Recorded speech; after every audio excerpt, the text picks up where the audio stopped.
আসসালামু আলাইকুম। আজকে আমি ইউএসএতে অ্যাডমিশনের জন্য ব্যাচেলার্স আর মাস্টার্সে অ্যাডমিশনের জন্য যেই ডকুমেন্টসগুলো লাগে একটা চেকলিস্ট আছে, এটা নিয়ে কথা বলবো। যারা ব্যাচেলার্সের জন্য অ্যাপ্লাই করতে যাচ্ছেন তাদের জন্য যেই ডকুমেন্টসগুলো লাগে ফার্স্ট ওগুলি নিয়ে বলি। পাসপোর্ট তো অবশ্যই লাগবে, স্টেটমেন্ট অফ পারপাস, এসওপি সব ইউনিভার্সিটিতে লাগে না, বাট ভালো ইউনিভার্সিটিতে লাগে। হাই স্কুলের সার্টিফিকেট, ট্রান্সক্রিপ্ট এটা লাগবে। ট্রান্সক্রিপ্ট, সার্টিফিকেট বোথ আর ইম্পর্টেন্ট। ইংলিশ প্রফিসিয়েন্সি সার্টিফিকেট সেটা হচ্ছে গিয়ে আইএলস, ডুওলিঙ্গো, পিটিই, টোফেল অথবা এমওআই। এমওআইটা সব ইউনিভার্সিটি অ্যাকসেপ্ট করবে না, হাতে গোনা কয়েকটা ইউনিভার্সিটি ব্যাচেলার্সের জন্য অ্যাকসেপ্ট করে। বাট আমার সাজেশন থাকবে যে যারা ব্যাচেলার্সের জন্য অ্যাপ্লাই করতে যাচ্ছেন তাদের জন্য অবশ্যই ইংলিশ প্রফিসিয়েন্সি স্কোরটা থাকে। এতে করে আপনার স্কলারশিপ থেকে শুরু করে, স্কলারশিপ এমওআই দিয়েও পাওয়া যায়, বাট আইএলসের উপর বেস করে কিন্তু অনেক সময় স্কলারশিপ দেয় কিছু ইউনিভার্সিটি। সো ভালো স্কোর যদি থাকে 6.5, 7, 7.5 এর উপর বেস করে ওরা স্কলারশিপ দিবে। আবার এসএসসি, এইচএসসি জিপিএ এর উপর বেস করে স্কলারশিপ দিবে। যত ভালো জিপিএ তত বেশি স্কলারশিপ। আচ্ছা, সো ইংলিশ প্রফিসিয়েন্সির ভিতরে আইএলসটা সব ইউনিভার্সিটি অ্যাকসেপ্ট করে, ডুওলিঙ্গো সব ইউনিভার্সিটি অ্যাকসেপ্ট করে, টোফেলটাও তো করেই, টোফেলটা আমেরিকান। পিটিই মোটামুটি সব ইউনিভার্সিটি, কিছু ইউনিভার্সিটি করে না, বাট মোটামুটি অনেক ইউনিভার্সিটি করে, আইটেপও করে। আর এই তো। সো রিকমেন্ডেশন লেটারের ব্যাপারে বলি।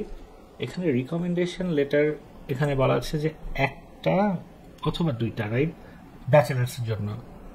Some universities may not require LOR, letter of recommendation, right?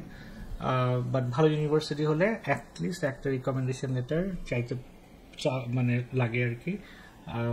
So get A recommendation letter from your teacher. Math teacher থেকে আনা যায়, যদি সায়েন্স ব্যাকগ্রাউন্ড থাকে, বিজনেস ব্যাকগ্রাউন্ড থাকলে বিজনেস টিচার, মানে অ্যাকাউন্টিং যার কাছ থেকে অ্যাকাউন্টিং টিচারের কাছ থেকে আনা যায়। তারপরে যদি ইকোনমিক্স ক্লাস থেকে নেওয়া হয় তো ইকোনমিক্স থেকেও ইউ ক্যান গেট ইট। এই তো। রিকমেন্ডেশন লেটারগুলো ইউজুয়ালি রিকমেন্ডারের অফিসিয়াল ইমেল থেকে আসার লাগে। অনেক ইউনিভার্সিটিতে ডিরেক্টলি রিকমেন্ডেশন লেটারটা পাঠিয়ে দিলেই হয়, আবার অনেক ইউনিভার্সিটি রিকমেন্ডারের ইমেল অ্যাড্রেসে একটা লিঙ্ক চলে যায় অ্যাপ্লিকেশনের সময়। রিকমেন্ডার তখন ওই লিঙ্কের এগেনস্টে ফাইলটা আপলোড করে দেয়। সো আর রিকমেন্ডারের যে ইমেল অ্যাড্রেসটা ওটা যেন জিমেল, ইয়াহু যেন না হয়। এখানে বলা আছে the official email account should be mentioned in the recommendation letter. That means like, এখন বাংলাদেশে দেখা যায় যে অনেক এসএসসি, এইচএসসি যে স্কুলগুলো, তো ওখানে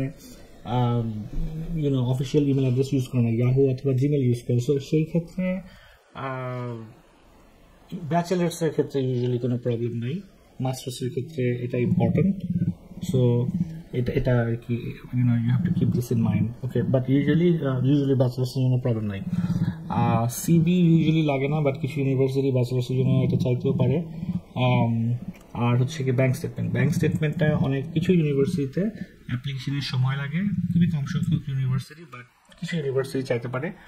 বেশিরভাগ ইউনিভার্সিটি অ্যাকসেপ্টেন্স লেটার আসার পরে চাইবে। সো অনেক ইউনিভার্সিটি ব্যাঙ্ক স্টেটমেন্টের সাথে সলভেন্সি সার্টিফিকেটও চাইতে পারে। সো যখন ব্যাঙ্ক স্টেটমেন্টটা ব্যাঙ্ক থেকে তুলবেন তখন just get the solvency letter as well, just in case if you need it. So এটা গেল ব্যাচেলার্সের আরেকটা ব্যাপারে বলে দিই, সেটা হচ্ছে গিয়ে ব্যাচেলার্সের অ্যাডমিশনে কিছু ইউনিভার্সিটি 1 সপ্তাহ থেকে 2 সপ্তাহের ভিতরে অ্যাডমিশন রেজিস্ট্রেশন দিয়ে দেয়, আবার অনেক ইউনিভার্সিটি 1 মাস 2 মাসও সময় নিয়ে নেয়। সো ডকুমেন্টস যত তাড়াতাড়ি আপলোড করা যায়, অফিসিয়াল ট্রান্সক্রিপ্ট যদি দেওয়ার প্রয়োজন পড়ে, অফিসিয়াল ট্রান্সক্রিপ্ট এইচএসসি, এসএসসি যত তাড়াতাড়ি দিয়ে দিবেন। প্লাস যদি অফিসিয়াল ইংলিশ প্রফিসিয়েন্সি স্কোর ওরা যদি চায়, মানে অ্যাপ্লিকেশনের সাথে সাথে ওগুলি করে ফেলবেন, তাহলে অ্যাডমিশন ডিসিশনটা তাড়াতাড়ি চলে আসবে। আর যদি ওগুলি তো ডিলে হয়, ওরাও ডিলে করবে। সো বাট সব ইউনিভার্সিটিতে যে অফিসিয়াল আইএলস স্কোর, তারপরে অফিসিয়াল ট্রান্সক্রিপ্ট সার্টিফিকেট পাঠানো লাগে এরকম না, বাট ভালো ইউনিভার্সিটি হলে এগুলি লাগবে। ঠিক আছে, সো এটা গেল ব্যাচেলার্সের ব্যাপারে। এখন যারা মাস্টার্সের জন্য অ্যাপ্লাই করবেন তাদের পাসপোর্ট তো অবশ্যই লাগবে অ্যাপ্লিকেশনের সময়, এসওপিটা লাগবে। কিছু ইউনিভার্সিটি, লো গ্রেড ইউনিভার্সিটিতে ইউজুয়ালি এসওপি লাগে না। মাস্টার্সের অ্যাডমিশনের ক্ষেত্রে ব্যাচেলার্সের সার্টিফিকেট ট্রান্সক্রিপ্টটা অবশ্যই লাগবে, দুইটাই, certificate and transcript. Professional certificate হলেও হবে, যারা মেইন সার্টিফিকেট পান নাই প্রফেশনাল সার্টিফিকেট দিয়ে অ্যাপ্লাই করতে পারবেন। কিছু ইউনিভার্সিটি আছে যেগুলি প্রফেশনাল সার্টিফিকেট অ্যাকসেপ্ট করে না, মেইন সার্টিফিকেট চায়, বাট ওগুলির সংখ্যা খুবই কম। বাট প্রফেশনাল সার্টিফিকেট দিয়ে আপনি অ্যাপ্লাই করতে পারবেন, কোনো সমস্যা নেই। English proficiency certificate, IELTS, Duolingo, PTE, TOEFL, iTEP, এগুলি সবই অ্যাকসেপ্টেড। আইটেপ সব জায়গায় না, পিটি মোস্ট ইউনিভার্সিটিতে অ্যাকসেপ্ট করে, বাট আইটেপটা সিলেক্টেড ইউনিভার্সিটিতে অ্যাপ্লাই করে, মানে অ্যাকসেপ্ট করে। আর এমওআই দিয়ে অ্যাপ্লাই করা যায় মাস্টার্সে কিছু ইউনিভার্সিটিতে, হাতে গোনা 15-20টা ইউনিভার্সিটিতে। বাট যেই সাবজেক্টে আপনি পড়াশোনা করতে যাচ্ছেন মোস্ট লাইকলি পাওয়া যাবে, বাট অনেকে হয়তো স্পেসিফিক কোনো সাবজেক্ট বায়োমেডিক্যাল ইঞ্জিনিয়ারিংয়ে পড়তে চাচ্ছেন, অথবা আরও কিছু প্রোগ্রাম আছে যেগুলি আর কি কমন না আর কি, ওগুলিতে একটু ডিফিকাল্ট হতে পারে। বাট যদি রেগুলার এমবিএ হোক অথবা কম্পিউটার সায়েন্স, অনেক ইলেকট্রিক্যাল ইঞ্জিনিয়ারিং, এগুলিতে এমওআই দিয়ে অ্যাপ্লাই করা যাবে।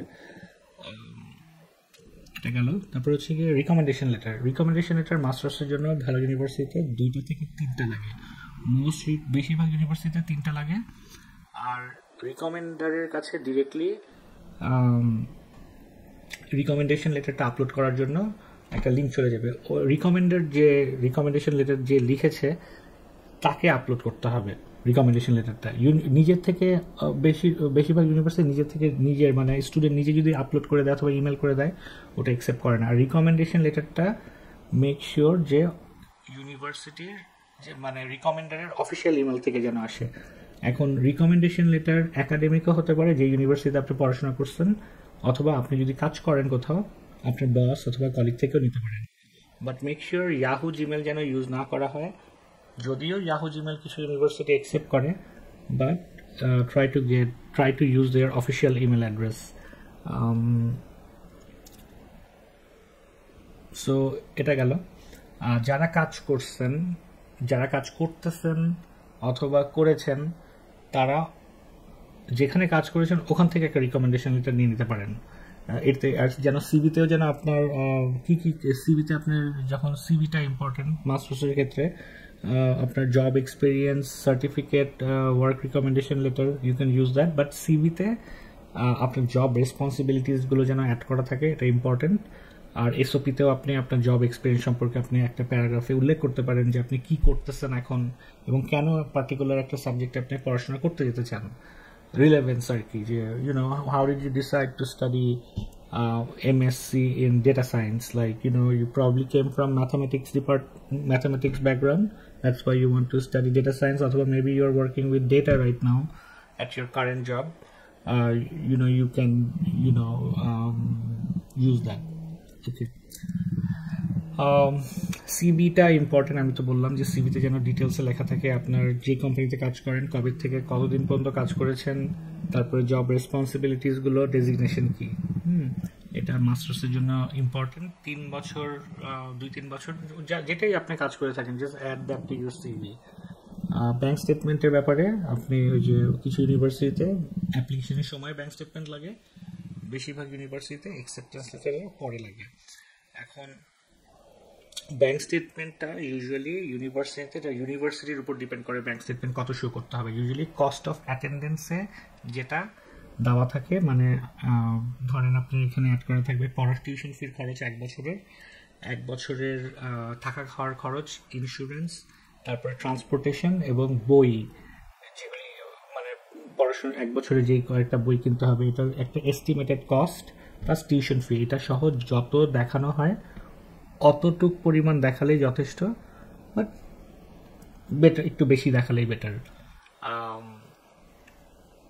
এটা গেল। এখন ইউজুয়ালি এটাই এনাফ। কিছু ইউনিভার্সিটি অবশ্য, স্পেশালি নিউ ইয়র্ক এবং নিউ জার্সিতে, আপনার এই প্রুফ অফ ইনকাম দেখাতে হয়। সো যদি স্পন্সর যদি চাকরিজীবী হয়, তাহলে স্যালারি সার্টিফিকেট, ব্যাংক স্টেটমেন্ট যেখানে টাকা স্যালারি ঢুকে, আর tax return, that's good enough. আর যদি স্পন্সর যদি ব্যবসায়ী হয়, তাহলে ট্রেড লাইসেন্স, লাস্ট 3 ইয়ার্সের tax return, business bank statement. এগুলি সাধারণত প্রুফ অফ ইনকাম। এই তো এখন যারা F2 ভিসার জন্য অ্যাপ্লাই করছেন, যাদের আর কি ডিপেন্ডেন্ট আছে আর কি, তাদের অবশ্যই পাসপোর্ট লাগবে। ডিপেন্ডেন্টের স্পাউস, হাজব্যান্ড ওয়াইফ, অথবা যদি ছেলে মেয়ে যদি থাকে তাদেরও পাসপোর্ট থাকতে হবে। 1 মাসের বাচ্চা হলেও পাসপোর্ট লাগবে। ম্যারেজ সার্টিফিকেট লাগবে ইংলিশে, যেটা নিকানামা বলে, নীল রঙের একটা কাগজ, এটা ইংলিশে হতে হবে। এটা কাজী অফিস থেকেই তোলা যায় ইংলিশটা, ওটা মানে বাংলাটা ট্রান্সলেশন করেও দেওয়া যায়, but try to get the English version of your নিকানামা। আর ইন্টারভিউয়ের সময় ওয়েডিং ফটোগ্রাফস, লাইক বিয়ে যে করছেন এটার কিছু ছবি, তারপরে আপনারা বিয়ে ছাড়াও যদি একসাথে যেসব ছবি, কিছু 5-10টা ছবি সাথে রাখতে পারেন। এই তো সো মোটামুটি এই সব ডকুমেন্টসগুলোই লাগে, মানে এগুলিই লাগে, এর থেকে আর বেশি কিছু লাগে না ইউএস এর জন্য। আর আপনার ইন্টারভিউতে বাকিটুকু আপনাকে প্রুভ করতে হবে যে that you really want to study in a particular subject in a particular university and you have enough money to study the USA. এটা যদি ওরা যদি আপনার কথা শুনে যদি বিশ্বাস করে, আর দ্যাটস ইউজুয়ালি গুড এনাফ, তাহলে আপনাকে ইউজুয়ালি ভিসা দিয়ে দেয়। এরপরে ওরা ব্যাকগ্রাউন্ড চেক করে আপনার সোশ্যাল মিডিয়া থেকে, আপনার এনআইডির এগেনস্টে, আপনার পাসপোর্টের এগেনস্টে, তারপর আপনার সাথে কথা বলবে, আপনাকে কোন ইউনিভার্সিটিতে অ্যাপ্লাই করলেন, এগুলি সব কিছুই, প্রতিটা জিনিসই ম্যাটার করে। সব কিছুই লাকের উপর না, লাকেরও ব্যাপার থাকে। লাকটা বেসিক্যালি এটাই যে আপনি যখন ইন্টারেক্ট করতেছেন, ভিসা অফিসার আপনাকে কিভাবে পারসিভ করতেছে, আপনি কিভাবে জাজ করতেছে, এটাই লাক। যদি ওর মেজাজ গরম থাকে, নেগেটিভলি চিন্তা করতেছে হয়তো, তখন আপনার লাক খারাপ, হয়তো ভিসা দিল না।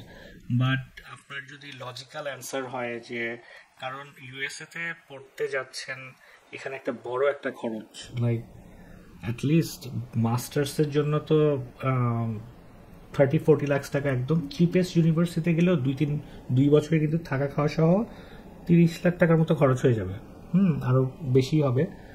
আর ভালো ইউনিভার্সিটিতে যেতে গেলে আরও বেশি খরচ হবে। প্রতি বছরের টিউশন ফিতে $15-20 হাজার, plus living cost, health insurance cost, transportation, books and everything. So it is an investment. So you should be এটার জন্য এমন প্রিপারেশন থাকা উচিত যে ইন্টারভিউটা এমন হওয়া উচিত যে যেন আপনাকে বিশ্বাস করে, রাইট? কারণ আমরা অনেক সময় একটা ছোট ডিসিশন নিতেই অনেক চিন্তা করি। একটা টিভি কেনার সময় কোন ব্র্যান্ডের টিভি কিনবো, 50,000 টাকা দিয়ে ধরেন একটা টিভি কিনবো, তাতেই দেখা যায় যে আমরা এলজির শোরুমে গেলাম, অথবা স্যামসাংয়ের শোরুমে গেলাম, সোনিতে গেলাম, তারপরে আমরা কম্পেয়ার করে একটা টিভি কিনি, রাইট? সো ইউনিভার্সিটি সিলেকশনের ক্ষেত্রেও এরকমই হওয়া উচিত। It's not a product, you are buying a service, education is a service, right? So এটা আপনি যতগুলো আপনার ধরেন মাল্টিপল ইউনিভার্সিটিতে অ্যাপ্লাই করছেন, সব ইউনিভার্সিটিগুলোই ভালো করে দেখবেন, প্রোগ্রাম কারিকুলাম সব কিছু দেখে তারপরে আপনি আলটিমেটলি ডিসাইড করবেন যে আমি এই ইউনিভার্সিটিতে যাব এই কারণে। এটা কারণ অনেকগুলোই থাকতে পারে, বাট প্রোগ্রাম, যেই প্রোগ্রামে যাচ্ছেন ওটার উপর ফোকাস করবেন। কোন ইউনিভার্সিটি যাচ্ছেন, এই প্রোগ্রামে এই ইউনিভার্সিটিতে আমি যাচ্ছি, কেন যাচ্ছি, এটার জন্য লজিক্যাল অ্যান্সার থাকতে হবে। সো ইন্টারভিউ ব্যাপারে আমি I will make another video, but চেকলিস্টের ব্যাপারে আর কি এটাই আমার বলা ছিল। So just follow this checklist, you should be fine. Thank you, see you again.